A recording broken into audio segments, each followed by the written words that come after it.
Saint-Martin et Saint-Barthélemy détruites à plus de 90%, les réseaux d'eau et d'électricité totalement hors d'usage, un aéroport impraticable. Les secours vont devoir cheminer dans des rues entièrement dévastées. Secourir les victimes dans ces conditions est extrêmement difficile.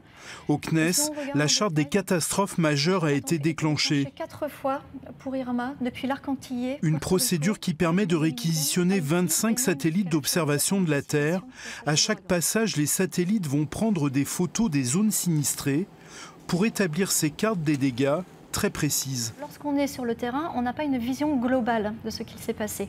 Donc l'imagerie satellite nous permet d'avoir une visualisation globale. Et ici, on a en fait identifié tous les bâtiments, toutes les maisons qui ont été détruites après le passage de l'ouragan Matthew sur la ville d'Ecaille, en Haïti. Et avec cette information, les secours savent qu'ils vont pouvoir se diriger, qui seront plus utiles par exemple de ce côté-là de la ville que de ce côté-là. La charte des catastrophes majeures a été mise en place en 2000 par le CNES et l'Agence spatiale européenne.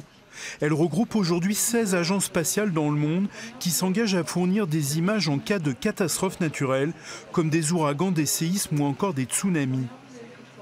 Ces images, il y a un réseau, ces images, dès qu'elles sont disponibles, elles sont traitées et mises à la disposition de la sécurité civile ou des forces armées éventuellement qui interviennent sur le terrain.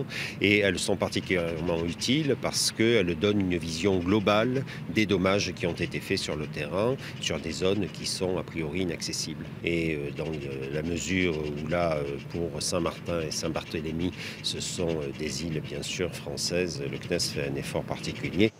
Ce soir, un des 2 satellites Pléiades du CNES va survoler Saint-Martin et Saint-Barthélemy et prendre les premiers clichés de la catastrophe avec une résolution de moins d'1 mètre.